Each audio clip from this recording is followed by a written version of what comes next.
are back.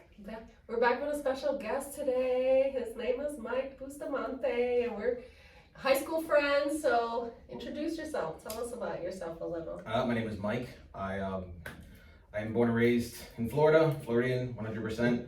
Now I am in Orlando, and I do Orlando things. I went to all the schools out here. I'm Orlando through and through. Yeah. What high school did you go to? Colonial. Oh, boo. Same. We went to high school together. Boo. University over here. And everybody sighs in shame. Oh, Anyway.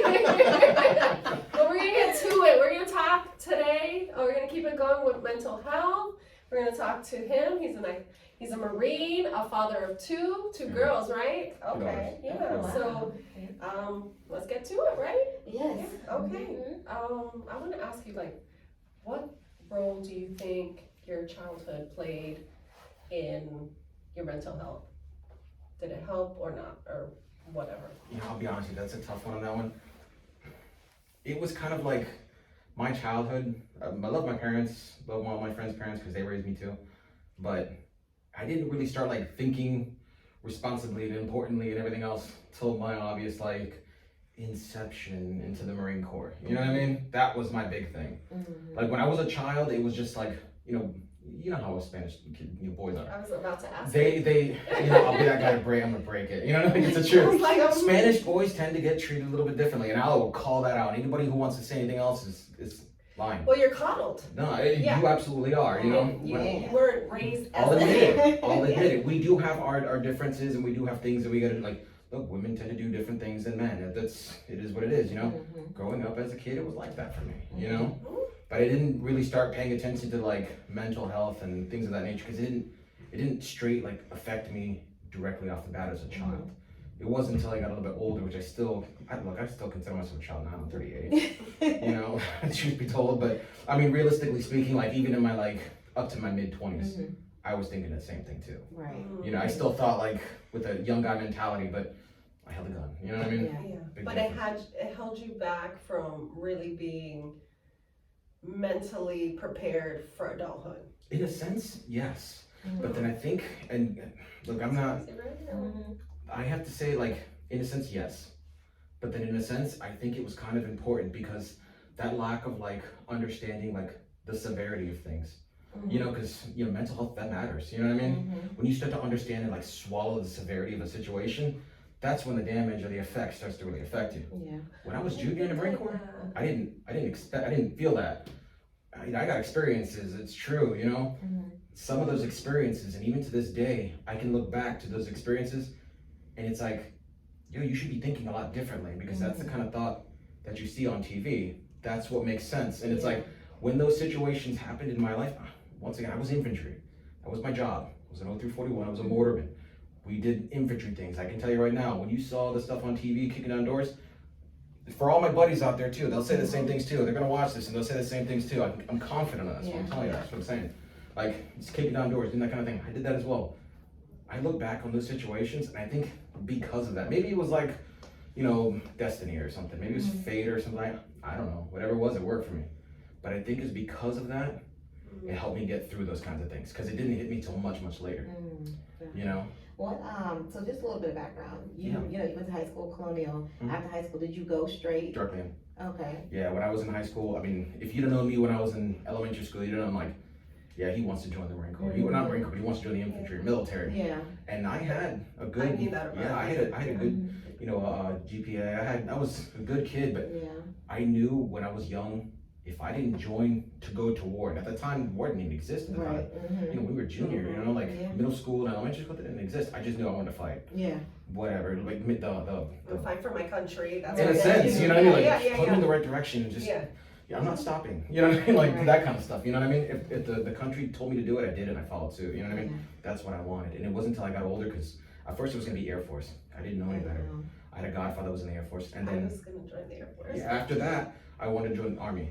And I was full blown into the Army until a buddy of mine, James, my buddy of mine, he talked me into going to the Marine Corps. And then from there, I mean, I went across, the hallway, went to go speak to Marines, and it was hook, line, and sinker. Yeah, They hooked you. man, they had me so bad. Like, it wasn't like, they were like, look, here's the hook. And I was like, Listen, I did ROTC, right? Yeah. And they were like, do that about face thing, and I kept falling. I said, nope, this ain't for me. Oof, This man. ain't for me. I kept falling About on my feet. I was like, no, I just want to wear the uniform because I thought the uniform was cute. This is where we're different. And then I was like, can't do this about face thing. No, I that is loved it. I hilarious. loved it. It was a good experience. Yeah. So like, Marines are tough. Like everywhere you go, like, oh, Marines. If you were a Marine, hardcore, right? Yeah. But how is it? Well, how was your mental health during that period versus now? Like, Man, like I said, it was like a blur. mhm. The hardest parts were usually, well, not usually, but they were in the beginning of my career when I was a junior. I spent 11 years, you know. Early in my career were the hardest times for me in regards to like going and going overseas and doing things like that. Training, because I mean, I can't speak for other services, Air Force, but I mean, a whole bunch of other services and stuff were busting balls. You know, but when it comes to the Marine Corps, and I know the Army too, when you train, the training itself is hard. And it's stressful in itself too. Like, I could take you to some ranges if we could have like that ability to transfer ourselves somewhere. I could do some ranges where you're like, I'm not doing that. You know, and it's not just because the animals of terrain or something like that. It's because you're using like live fire explosives. Like, I mean, shred your body into pieces and stuff. Range 400 at CACs. You know what I mean? Yeah. And I've been to CACs like 9, 10. Heck, I was a range officer there, you know? I had a lot of experience in. When I was junior, that's when all that stuff was happening. And like I said, my mental health, it took a back seat. Like you didn't have the time to really even question it. I You did. didn't process anything. It processed, but it was processed and then it was put on standby. Because it wasn't until I was much later and in my head, because your first enlistment, you know, you're junior. Yeah. You want, excuse my language, but you want to, you know, hook up with chicks, you want to get drunk, you want to, you know, chase tail, do some nonsense stuff, do bad things, then talk, do stupid shit, get out, you know, and then it's always the thing, every Marine, doesn't matter what MOS, in the beginning, you want to get with your buddies, get out after the first 4 years, collect all of your money, start a bar, you know what I mean, and then have this fanciful experience of life, you know. And it's crazy that like everybody has that same mentality. I had the same thing too. It was my buddies that they came back from Iraq. This was their second deployment. They came back from Iraq and they were like, dude, we re-enlisted. And I mean, these are guys that I was getting on rooftops together. We were shooting back at people with, you know. And we were, I mean, these are my, like the people I was doing bad stuff with and didn't get caught. It was them, you know. So they came back. They were a little bit less than me, and they were like, Busta, you have my nickname, Busta. You know, we re-enlisted, and I was like, traitors, you know, you traitors. We're supposed to get out and start a bar, you know what I mean? It didn't happen, of course, obviously. But what ended up happening, they talked me into it. I had like a week or something left, and lo and behold, you know, they talked me into it. I signed up and everything. I ended up teaching history for the Marine Corps, and really that's when I started realizing that, like, hey, mental health is a big thing. And the reason being is because, so my experience was war. The history of the Marine Corps is war. Yeah. I'm at the Mother Museum of the Marine Corps in Quantico, Virginia, the National Museum of the Marine Corps. Yeah. It's Quantico, Virginia. This is the top museum in all the country for the Marines. And here I am teaching there, you know? Being that is the case, I had to talk about my experiences. But here I am talking about my experiences. Whether they're bad or not is irrelevant. I'm talking to people that didn't have the things that I had. Body armor, helmet, Kevlar, this, that, whatever the case. You're equipped and they weren't. Well, then here's the thing though. As that stuff started coming to me, how did they get through it? And it's like, it's not just Marine Corps world, but it's dude world. Sometimes you can, sometimes you can't. Sometimes you get lucky and you can ask the person, hey, how did you get it? Right. Nowadays you don't want to do it because it's like, buddy. You know what I mean? Like you don't want to do that, you know what I mean? Yeah. So I would watch like, dude, here's these guys that are like 80 something years old. Dudes that like stormed the beaches in Tarawa, major battle in World War II, you know, for the Marine Corps.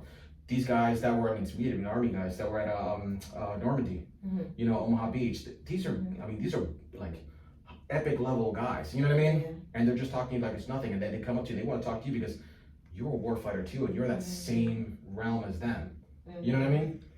But you could always tell what they're thinking, what they're talking about. It's like, think about what I thought about. You know, I was thinking at that time, like, damn, you know, one of my experiences hitting some old dude, I had to, but it had to happen. And, you know, I didn't hit him like shoot him, but I hit him with my and of all the experiences that I had, that's probably the one that sticks you the most. Yeah. But here are these guys that like, they were bayoneting people. You know what I mean? Like, if you guys know what a bayonet is, that's some serious stuff. Like, you're taking somebody's life as you look at them. You know what I mean? As opposed to like, got him. You know what I mean? Yeah. And then like high-fiving your buddy and, you know, going getting some like muffins or something, some like jerky or something like that. But You know? so you guys don't have. I'm laughing because true though. That's Get how over it. you That's got through it, is doing the stupid dumb stuff. Like, I feel like you have to, it's like, especially in the military, my opinion is like, if you didn't do these things, then what did you have to look forward to? You just killed a guy, like you said, looking them dead in their eyes, kill them. Like, that sits with you. That's what I had to think about. Yeah. Here's a because I can tell you with confidence, 100% confidence,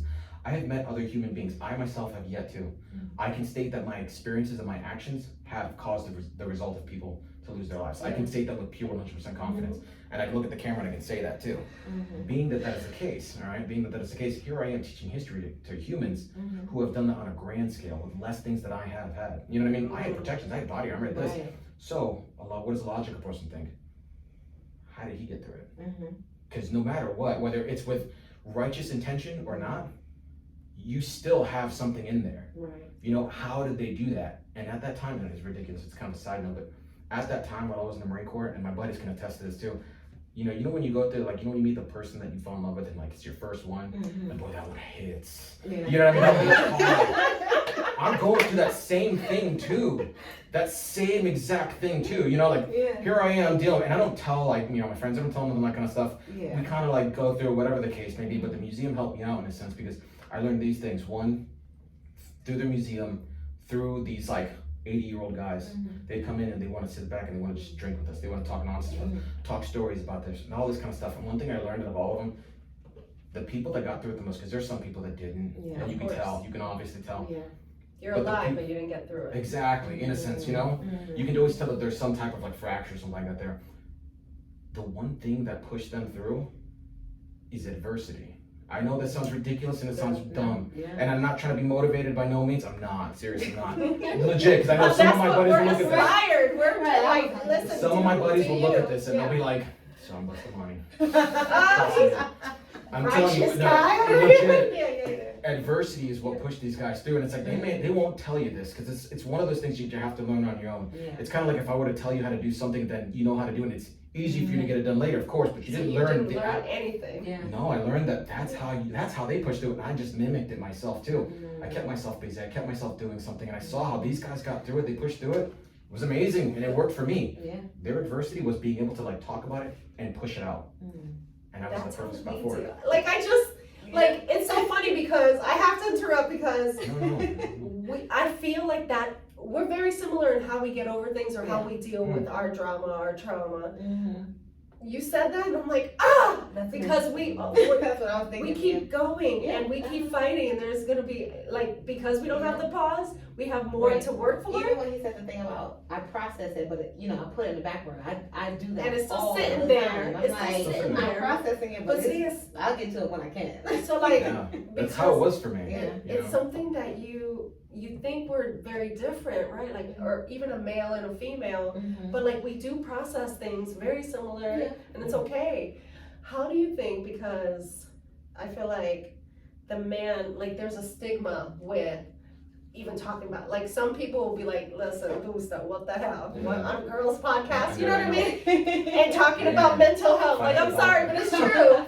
So, no, but I'm sure you already heard it. Like, and I know some of the guys supported it. So I know some of your people, but it's like the stigma of men versus women, and then military. So you're already supposed to be, and Latino, because that's an added thing. Even like our community, blacks, they don't really like to talk about it. You're not supposed to, and you're a man. So like, how do you get over the stigma? Or are you over the stigma? Like, do you still talk about it? Because you're talking here, but we're on a podcast. Like, is it something that you guys, like, you have friends that you talk to about? Do you feel like you care about the stigma? Like, I gotta live up to a man's world and. Oh no, quite frankly, honestly, now that I'm older, like for the most part, I've got my stuff together. I've taken care of my stuff. I got my who I am personally. I got that figured out. And that's for the most part. It's figured out, and it's like I just want to add on to it in a sense. In regards to the stigma, I'll say that for sure. In regards to the stigma of being a Marine and stuff like that, I mean, there's nothing I can do about that. That's to the day I die. That rolls with me to the day I die. You know what I mean? So. No, because you still, and it's not even. I don't want to call it a persona, but you still we have different facets, so you still are the Marine when you're with your Marine friends or whatever, Yeah. more so than when you're at home with your kids. Oh, no, absolutely. You know? Yeah. but that's what I'm saying. So it's like, it's okay to still have that toughness. Yeah. I just feel like it's so weird to me that men are not allowed to feel and break down and cry. Like, I don't know. I've always thought like that is It's the very dumbest rare to thing. hear men in mental health And like owning talk it about too. and, Yeah. you know, even therapy. A lot of men they don't. Well, you nailed it right there though, and that's one of the big things. And I've told a lot of my buddies this. So like I said, when I was at the museum, like I was talking about, it was adversity that pushed these people to get past this thing. But the adversity that I noticed, and I noticed it because they'd come into, they would actively seek the museum, all right? Like the hallowed ground of the Marine Corps, the warriors of the sea per se. They would actively seek this place out to talk about their experiences. A good example, a great story, I'll make it quick, but we had this guy come to, he was at Tarawa. If you ever want to look at Tarawa, Tarawa was bad. So this guy was at Tarawa. His kid was like, I was like 23 at the time, young and good looking and shit. And his son was like 50 something. And his dad walks in there, you know, I say hi to him, we have a quick conversation, he starts walking by, right? And I watched them go to the museum, do their thing. I was at the front desk, I was on duty. The old man comes walking back out. Mind you, behind him was his son and his son's family. The old man comes walking back out, and I didn't even think anything of it. We just start, having a conversation and stuff like this, and we start speaking and whatnot. And I mean, we ended up lasting for like about 2 hours. And I noticed that there was the family, but I didn't recognize that family was his. I should have, but I just didn't remember. And then here's this guy telling me about his stories at Tarawa. And here I am exchanging my stories, in Iraq and Afghanistan, all my experiences and all that kind of stuff. This guy's telling me this kind of stuff, and it was really at that point right there that's what was making him feel good, and what really acknowledged it. That's their own type of therapy. Exactly. The adversity was being able to get that out. Right. If you keep it in, and this is what I learned from that situation. It's like a jar. You keep the stuff grows inside the jar. If you don't open, like, this is your jar. This is your jar. You know what I mean? If you don't open that jar and control that jar yourself, because it's yours to control, nobody else's. You give anyone else control, you're screwed. But if you don't open that jar and release that pressure, it's gonna blow. And when it blows, that's when chaos happens. And I noticed that because no, true. Like, no, it's so true. I know. His son, the people that were behind him, ended up coming up to me, and his son was like crying. This guy's like 50 something years old, and his son, like, he had 2 sons and he had a wife, and his wife was kind of holding the kids back a little bit. And his son was like crying to me. I'm like, like, you know what I mean? Like, feelings, right? Exactly. No, exactly. What if you shut down? No, I didn't. You don't know how to. I'm kind of like, you don't know how to react to feelings. No, for real. You're absolutely right. And I'm looking at the whole situation, like, he's saying this. He goes, that was my dad you spoke with. He's like, I'm 52 years old. This was, I don't know, over a decade ago, almost 2 decades ago. He tells me, he goes, I know, right? He tells me, he goes, that was my dad that you spoke with. He's like, I've known my dad all my life. He's like, I've never heard him say anything. Wow. Anything at all. He's like, you didn't know him for like 20 minutes, 10 minutes before he started telling you. He's like, I never heard any of those stories. And at first, because it took me a second to process all that kind of stuff. Look, I'm a dude. I'm a Bustamante. Like, the information comes in and it'll hang out for a second. Then it's like, all the pieces get together, and then it's like dial-up, back in the 90s and stuff. Right. I get that stuff, and I'm like, oh, shit. You know what I mean? He wasn't crying because he was pissed off at me. He was crying because it's like, I get it. I get it now. That's the adversity. That guy was fighting that, like that. He had that urge to want to let that stuff out, and he wanted to find the right place to do it. And it's not to say that people that haven't had those experiences wouldn't know, because they can't comprehend it. They can't. Exactly. No matter what. Exactly. Like, they can sympathize, but I learned this in therapy, guys. Yeah. They can sympathize, but how can they understand? They didn't go through it. Right. They can really, truly want to be there for you, but nobody can. No, I can be like, dang, Busta, that's terrible. And I really mean it, I want to hug you and everything, but at the end of the day, I have no idea what you're going through, right? That was the big one for me right there. And that's what I started learning myself. From that day forth, like, my ability to talk with people there became more of a practice in a sense for myself, and I excelled at that job. I confidently say that with a pat on my back and a bag of chips, like, I did a really good job there, and I was confident. No, it's okay. It helped me out, you know what I mean? To be able to tell people about that kind of stuff. And not just that, but being able to, like, relate my stories as this is the museum. So part of our job, not just, of standing duty in the front, but going through the museum and teaching people about the history of the Marine Corps. I'm a war fighter. That was my job. That's what I did. You know what I mean? I'll do that for the day I die. Being that the case, here I am, being able to teach people about the history of an institution that its sole purpose is to fight wars. You know what I mean? Hunt people down and get them. You know what I mean? The peacefulness in that, as ridiculous as that may sound. No, it's crazy. I know every dude has their things. Hey, maybe it's like in a different way for construction workers. I can't speak for that because I'm not like that. But that was what happened for me. Yes, good. That's really good. But it's crazy how like therapy comes in so many different forms. Like even when we get together, just drink wine and talk. It's me releasing. So it's kind of like a form of therapy. This right here, like. I love what feeds my soul. It makes me just feel happier. It's like an endorphin. Is hearing like how people work, like their mindset, like their mentality. I love that. Like I don't know why. I was talking to a friend of mine, and I was like she's like, "How can you podcast?" And I'm like, "This is a form of therapy. Like I'm still learning." So, and I mentioned this to her because she thought of this like. What you mentioned that was peace for you, right? Like you found some kind of, like it was humanizing, right? Because I feel like a lot of the military, they're robotic and they're like, sorry, it's the truth, but I'm glad you agree. Very robotic, so that humanized you. So what else? It's the structure. Yeah. It's very structured in a sense to be like, if you have structure, things can flow better because you know how things are going to be. And if everybody's on the same, understanding, it's like we call it a well-oiled machine. If the machine is oiled well and the pieces are proper where they're supposed to be, everything will flow smoothly. You know what I mean? And there's a piece in it. You look at a lot of guys now, for example, a lot of Marines that get out of the Marine Corps, infantry, not infantry, doesn't matter, and not even just the Marine Corps. This is all services wide. You look at a lot of these guys, and a lot of people will say, because Hollywood, tends to give us a bad light, and he's this, he's that, dysfunctional veteran, blah, blah, blah, blah, blah, whatever. What they need is some direction. They need we always say direction and distance. You give them purpose, you give them reason, you give them direction, you give them distance, and you're gonna get the best product that you can have. And I'm a firm, not just for myself, but I'm a firm believer in that kind of stuff. We think like that too, though. Like structure makes me feel okay. Like if I like knowing where I'm gonna expect, because I need to know what to expect. I need to prep myself. I overthink. Probably not the best thing, but so peace, like you were saying. What do you do to bring you peace now? Like what is it that is it mantras? Is it writing? Is it talking? Is it your kids? Like a combination? Like what gives you peace? It's gonna sound funny, but I have to say the one thing that gives me peace is keeping busy. Yes. It's crazy, and I think that is a skill that I learned after the Marine Corps because of the skills that I learned during the Marine Corps. I'm talking to you. That's me. That's not me.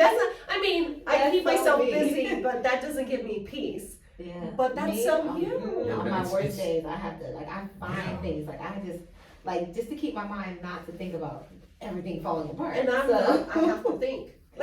See, I like knowing that, like, look, there's things that I have, like, that I have to get done later, or things I have to, like, for example, I go to college, kind of sucks, but I have to get it done, you know what I mean? It's got to get done, and I know eventually I'm going to get a bachelor's degree. I got an age, you just got it, and now I'll go for a bachelor's. And it's like, I know that I have to continually do work, and every week I have to put in a 2-pager, and then one week out of the month, or whatever, I have to put a 4-pager, and it's boring and stuff like this. But knowing that I have that there, that I have pre-structure already created, makes me happy, because I can tell you on my Mondays is when I usually get everything else done. I get my housework done, everything looks proper, squared away and everything else the way I like it. And then after I'm done with that, then I can go to everything else, and then I feel like I earned it.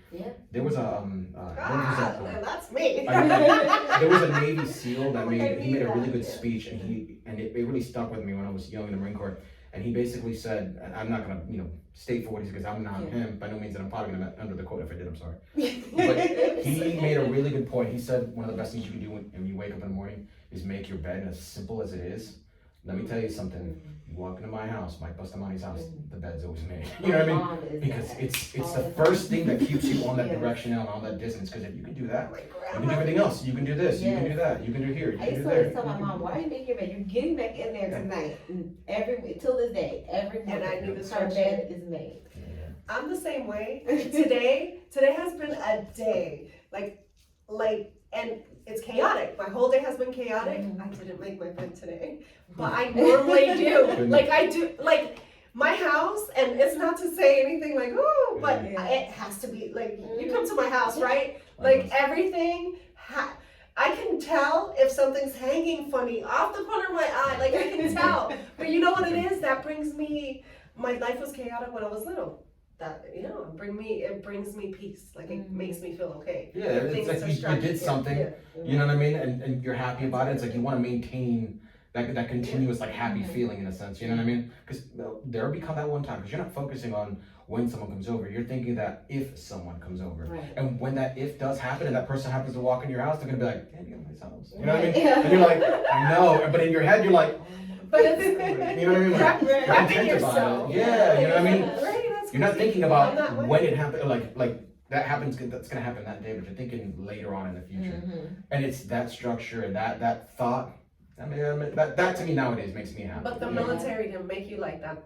You had to think the opposite. No, you had to not expect, like. No, actually, that's the reason what to expect. That's the purpose for structure. Yeah.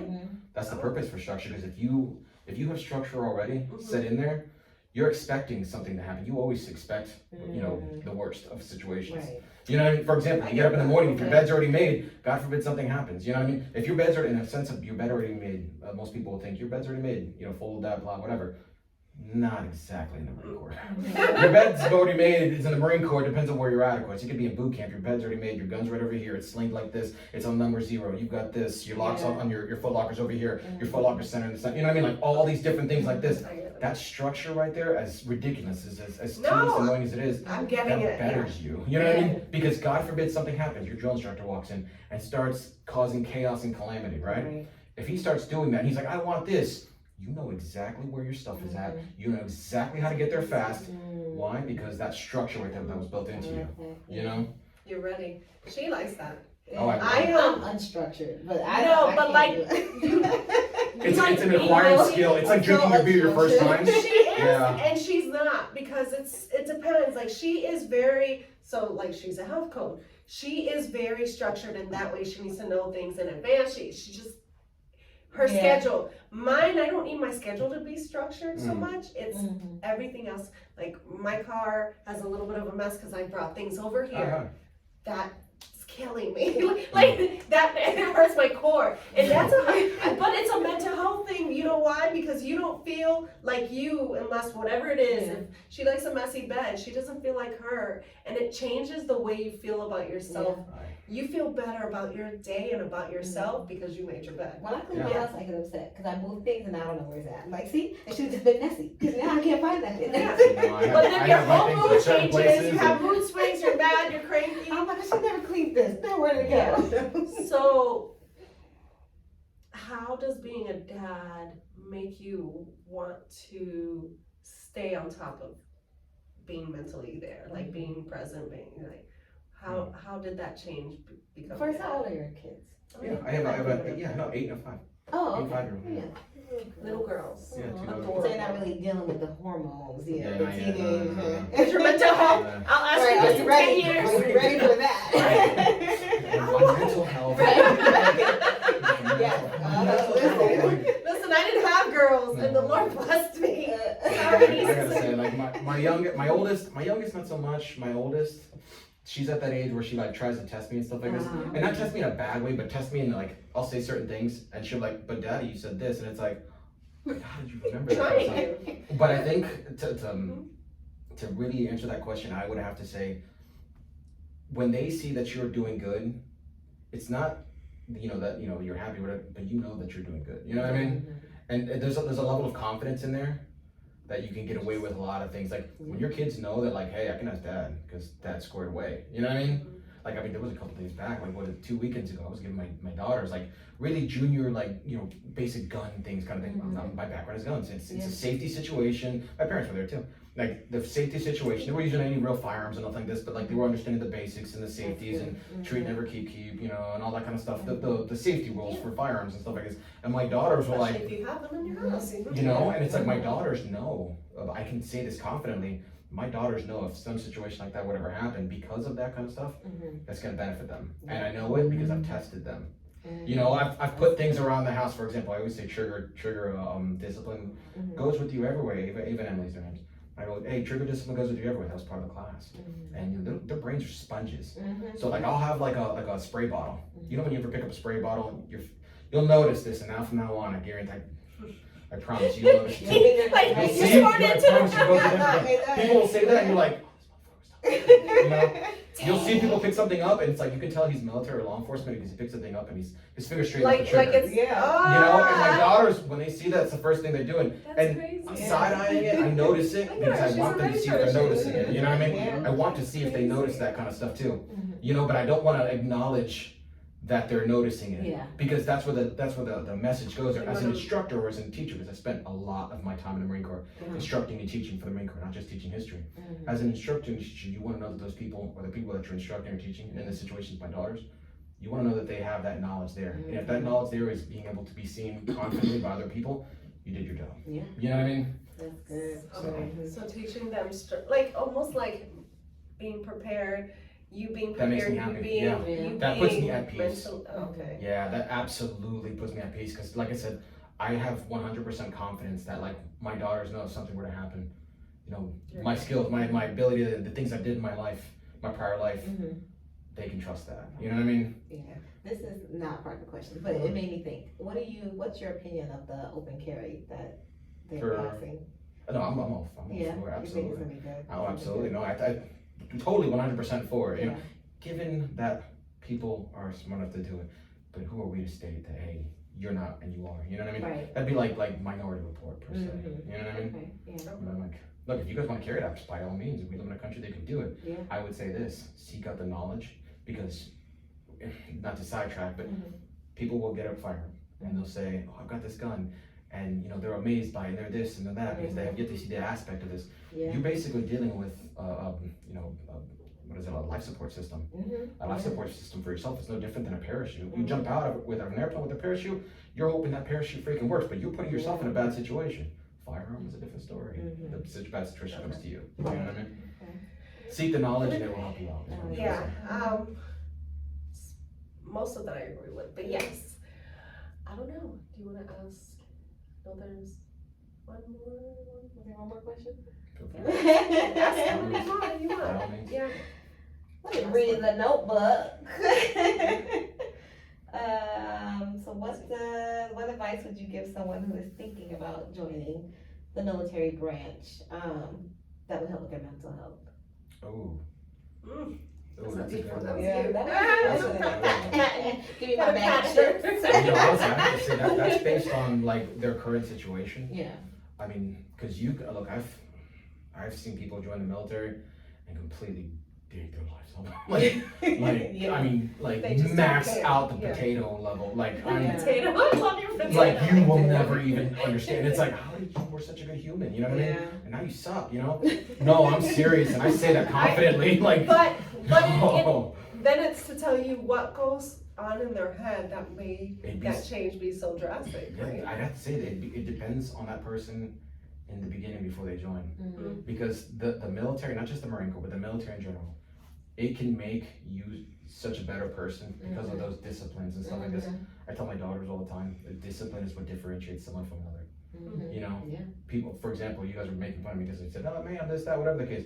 But those different things are there. If I'd have walked up like, "Hey yo, I'm going to the bathroom," as opposed to being like, you know, "Man, use the restroom." That's You know what I mean? true. Yeah, There's a but- significance that people No, notice I that laughed kind of at stuff, you, know? but then when you go, I'm like, he's so polite. Yeah. But that's It's a good thing. But that's the thing. But I sure did. I Like had to that, talk, right? most of Because the then time people a would little have said it bit. differently. When No, you and I like, I would have been respect like, that. well, he was Yeah. rude. Yeah, you know, politeness But is it's what so true. politeness is Ah. what a discipline. Yeah. You know what I mean? In a sense, like if you have a level of being polite, I guess, and you're talking to other people, and people will notice that, and doors will open up for you because you were polite, as Yeah. opposed to like So true. coming off as like hella rude. Yeah. I mean, everybody's dealt with that kind of Yeah, stuff. I guess I gotta do better. No, I'm Yeah. kidding. You know what I'm trying to say, though. But you know? it is true, Yeah. no, Yeah, so. but it's crazy. Like my son in school, every time we have like parent-teacher conversation, like, "Oh my God, he's so good. He's so well-mannered. He yes ma'ams, no ma'ams." I'm looking at him like, "Who?" Because at home, Who he's is this what guy? And But- yeah, and I'm like, "You don't yes ma'am me." But I prefer my kids to behave out in Outside, public, yeah, like, yeah, even I though, agree, I like, yeah, agree. you're gonna listen to me, but Yeah, I if agree. there's, and that's a Latino thing too, or, Yeah. I don't know, like, it really is like something Yes. that we were like, y'all, if you make me look stupid out in Oh, the streets, right. you got the warning, but you all know it's Man, true, right? yeah. I don't know, it, like, but it was like, okay, so Man. this is me. I was always told I'm a reflection. You are a reflection of me. My Yep. mom used to always tell me, you are a reflection of me when you go out there. And I'm like, Yep. okay. And so, but then younger, I don't understand. The older, I'm like, Yeah. oh, you're so, So right. true, 'cause we want our kid, you better be right. No. Right. Yeah. So So, they like- look like, who's your mama? So you think that you tell them to create structure for themselves, or what? To be honest with you, I would say for the person that was thinking, like, I would say, take a look at yourself, and how you are right now. Financially obviously matters. Obviously we know like your financial life matters the most simply for the fact that that dictates all the rest of your lives, especially when you become an adult.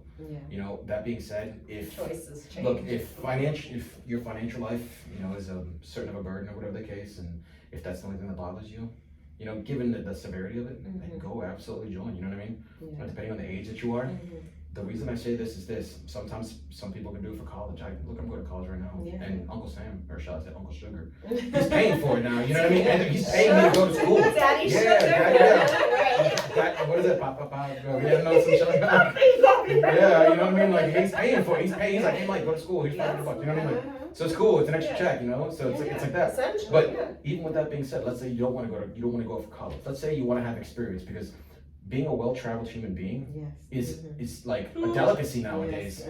You know what I mean? We were talking It's earlier, a like life lesson. It's like you That's really learn. you from go people. overseas, I love it. in the United States, Yeah. people don't do it that much, and it's a dying skill. But being able to have a conversation properly is a necessity of life. Yes. Why? Because we as humans, we function better in a society. We are around people. We have to be around people and stuff. And being that is the case, if you don't know how to conversate with people or converse, I don't know which one of the two. If you don't know how to do that, you're ultimately not going to be as successful as other people. Yes. Being well-traveled naturally demands that you do that.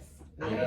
I agree. That's why I That's why- start my kids now. No, We're my doing kids travel probably have now. traveled more than I have in my I life. haven't. Like I didn't honestly, start traveling until I got Yeah. in my 30s. Like, because you're like, I've always thought I love different cultures. Yeah. It's like, and so for me, that's probably the biggest reason to join, like to travel. give yourself that life lesson. yeah. Because it's not the easiest life, you know what I mean? So you have it's to, not. it's almost like you have to find a passion within the military. Like Yeah. find something, so a conversation feeds your soul, like you Yeah. wanna have more with different people all over Yep. the world, fine.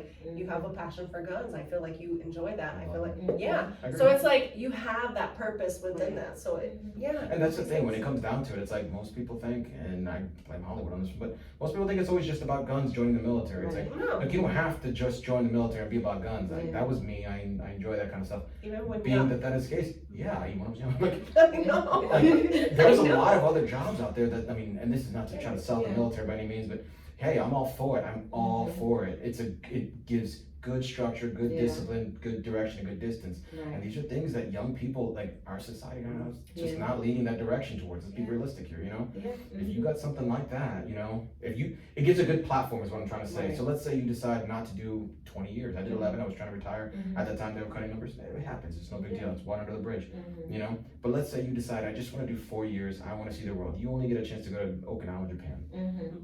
Okay, who else has been gone to Okinawa, Japan? I could say I lived there for 2 years. Yeah. I lived there, I didn't speak the language, it's not like that. But Right. still, it was great. I got to actually have sushi from over there. And I can tell you, gas station sushi and that sushi, in my opinion, is the same thing. But that's just me. That's just me. Yeah, no, for real. He's like, I got this at Publix, and Right. it tastes exactly the same. No different. Like imitation crab tastes hella good. You know what I mean? Sometimes if you're really feeling good, you pull it out. You know what I mean? Right. It's just, it is what it is. But in those 4 years, you can have all those types of experiences. And on top of that, maybe you're not well traveled, but you're well cultured in the sense of the people that you're around. I met a lot of people from like ultra country humans to like, we're talking like, Tim's and like Ultra City. You know what I mean? I met dudes that never met a black person in their life. Wow. Completely shocking me. I never thought that'd be real. Yeah. Because Orlando's culture is diverse. Yeah. But it's Yeah, true. There we're are people all like that over exist, here. And how you take that information and ends up later on down the road becoming a conversation. Yeah. That's good. And that's the good thing. I would honestly say if someone does not have, they have no direction and distance in their life right now, I would absolutely say go for it. Yeah.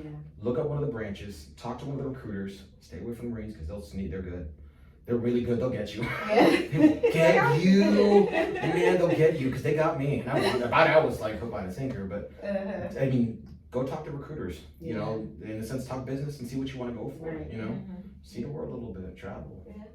You know, who's been doing What's this? the downside then to it? Like, The sacrifice that you make in a sense of like your time and everything else. Right. When I was over there was 4 years when I was in the Marine Corps. Towards later my enlistment, there was 4 years where I didn't even see my family. I saw them through like Zoom and stuff. Now here's the thing, it's easy to shake your head and say, oh, it's so terrible, that's sad. Yes, it is, you know, by standards. But I was having a blast.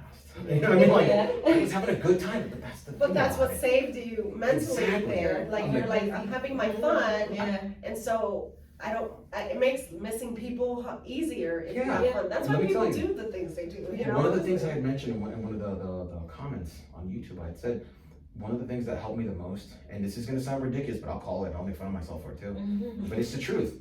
One of the things that got me through a lot of stuff when I was at my tough times and stuff like that, I played Xbox. And it wasn't playing Xbox itself. I would jump on the chat with my buddies. Some of my buddies were military guys from different, you know, services, and some of them were civilian guys from just back home. And it was like, dude, you know what? I'm just gonna talk trash. It's a Friday night. I don't want to go out and like jump in the bottle and stuff like this. Like I know a lot of people do. I don't get me wrong, I still did that, but you know, as a military, you gotta do that kind of stuff. But I got there and I would just do for like 2-3 hours. Me and my buddies were talking about whatever, and we had one goal. Is to do whatever was in that video. You know what I mean? But on that, we're talking trash. You know what I mean? Well, we're talking trash about chicks back in high school. We're talking about cars, video games, motorcycles. I mean, all sorts of stuff. But that's what it's for. That's what it's for. That's the good thing about it. And people can easily say that's stupid, that's ridiculous. No, it's not. But that's good. It was good. You know what I mean? It helped me a lot. I can tell all of my buddies nearly. Had that, You you guys, know? it's like you had people there for you, Right. regardless. Like, you guys were talking crap. It's But opening that's the what jar, we not the do. jar part. When we, Yeah, absolutely. you giving Yeah. yourself that It's just that different room to breathe, Right. that moment to like let Yeah. your whatever out. And talking crap is probably the best. Like, giving like Yeah, that's another thing. People that's don't the want to talk crap. best. There's an essence. there's no real like, fight in a like- crap talk. And we're playing video games too. Like I said, as ridiculous as it may sound, like, it's the truth. It sounds It genuinely. was, for me, it was really, really good because at the time when I was really doing it a lot, I was a chief instructor for the Jungle Warfare Training Center in Okinawa, Japan, and you know, I was out there for quite some time. We were instructing students constantly going through there. Our rotation was significant. It was really, really fast, you know. And we were doing anything from like jungle survival to jungle hill climbing. I forget the name to it. To one-board bridges and stuff like this. But you're in like a double canopy, single canopy jungle. For the most part, it's single canopy. You know, but this is a legit jungle. There's snakes that could bite you. Oh my God. If you got bit by one of some of these snakes, like all they can do is give yourself My and mental call your health family would because be you're like- dead. Yeah, you got a coral snake. Yeah. Yeah, you know, these are snakes like this, but we're teaching people how to catch some of these things, strip the skin off, eat it, you know, the whole thing. Oh. Yeah, JWTC, look it up. You know, and we did that kind of stuff, and it was like, we were constantly busy. I'm And not then, looking it up. Oh, I never have to do that. you heard all yelling and screaming and making fun of people. You know, but we would teach people how to rappel and everything else, and it's like, in the beginning of it, it was kind of like sad in a sense because, dude, here I am about to start something else. In that place, I did learn. I started to enjoy that so much. I wish I would have gone, but hell, I'd do it now if I could. But I started enjoying the constant repetition of it. You know, one and two. It's like I said. I mean, we had Wi-Fi out there, thank God. And you know, jump on there, get on my boat on the thing with my buddy James. And, yo, what are you doing? He's like, what's up, dude? And it's over there. It's Hi, James again. And yeah, you know, and we would jump on there and we would just start talking trash about X, Y, or Z or whatever the case. You know. That's good. You know, And that probably helped too a lot with your mental health out there. Yes.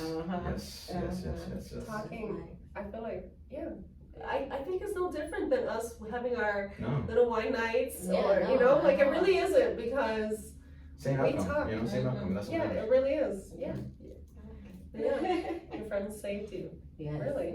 Yeah, I'd have to say a lot of it. I'd have to say a whole bunch of it. You know. Wow. Mhm. Once again, I will always bring it back to the National Museum of Lincoln for that one. Yeah. You know, being able to see those guys and how they did it. You know, so we'll put it like this: when you go on deployment and you come back, they always tell you don't tell anybody because you know, depending what job you have, whatever the case, for the most part, you do see some stuff even with the jobs that don't even go Why over one. repeat it? Yeah. Because they don't want to, I'm not going to say that this is the reason because I can't. Whatever the Marine Corps' reason is, or whatever the military branch's reasons are, is theirs. I can't speak for No, that. but I'm saying, why relive it like in that way? But that's the thing about it. In that being able to like consume that. 'Cause here's the thing about this. When you what you're saying, that makes a really good point. We have a saying in the Marine Corps: what scares you is the way you start to fight. That's the direction you start fighting.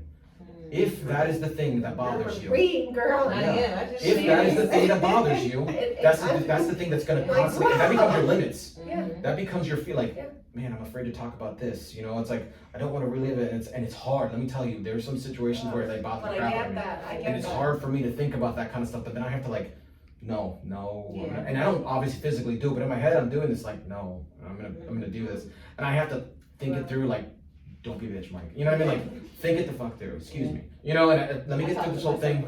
Yeah, you know, and it's like because that's the thing. If you're afraid to fight in that direct, if you're afraid of that thing, that's the way you need to fight, and that becomes your limits if you're not able to surpass it. Right. You know, so it's like, yeah, look, I can tell you some stories, some really bad stories, Yes. but that's what I've learned. You know, like so what, like you know. A guy that when I was in Afghanistan, some bad stuff happened to him and he got hurt, and I watched it like dead in my face. You know what I mean? It's like, okay, so do I not think about it again? Does that become the apex of my life?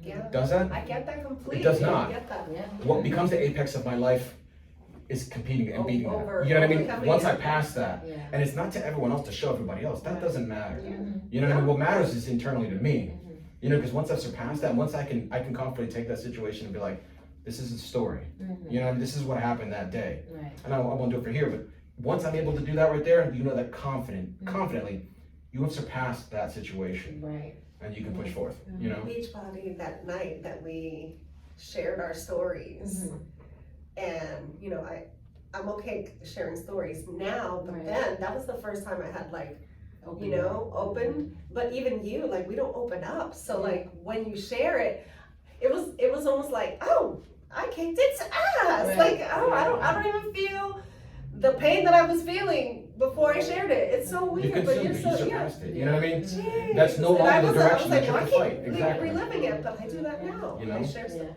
That's good. So coming from deployment back home, kind of like getting, you're done in the Marines. So, like, what were you feeling? Were you feeling something like, oh, what's next? You're talking about when I came back from the deployment while I was still in though? What? No, like when you were done. Like When I got out of the Marine Corps. Yeah, you were done. You were. I'll be honest, when I got out of the Marine Corps, I was kind of sad. I mean, I was happy because at the time I was with my ex-wife, good human, at least, great mom, great mom. But we got together, and honestly, the biggest thing that bothered me the most was that I was out. You know, and they always say, and this is probably one of the things that bothered me the most. They always say when you get out, it's gonna be different. It's gonna be, and it totally was. Like, no disrespect to like the civilian life or nothing like that, but civilian world does not have the type of structure that the military does, and it's a pill that you have to swallow. And if you're not able to take that pill and swallow it and find yourself direction and distance in yourself, as a veteran, you will. There's no questions about it. You will fail.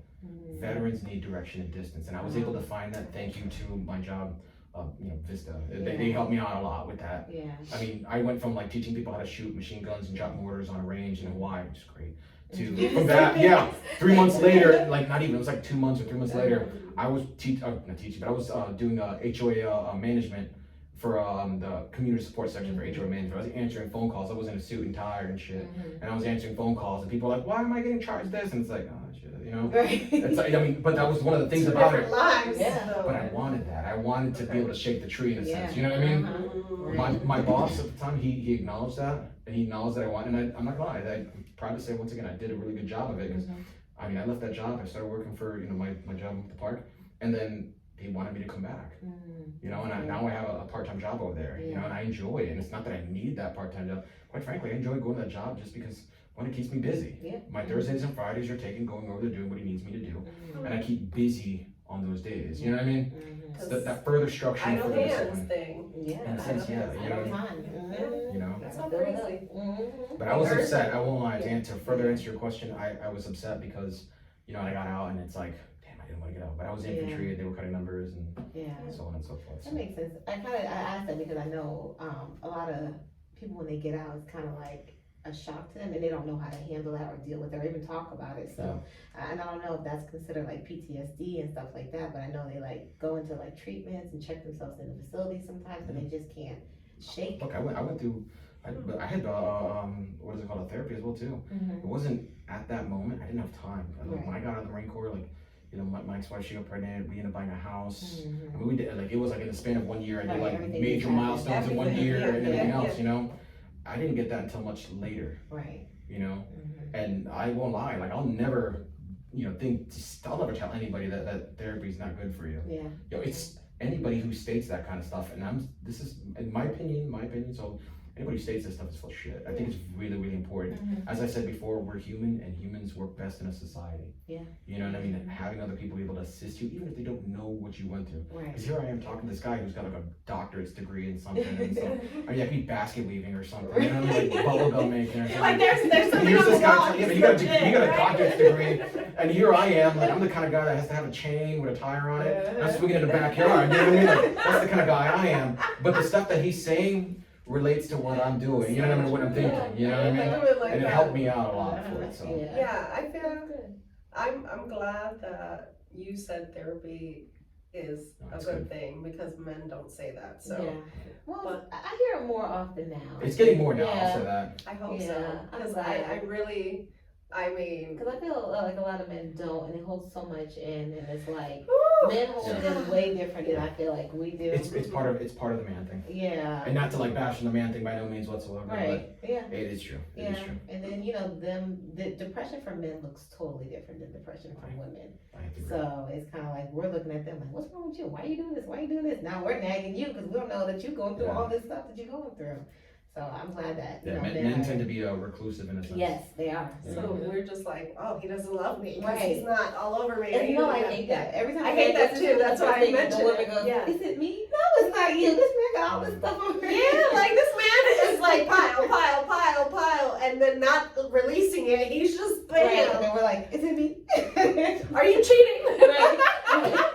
I had to say that because I know people that have done that. I'm like, Yeah. I think he's still Yeah. blessed. And they're like, no, because men are men, and men Men shouldn't don't get feel, depressed. right? They cheated.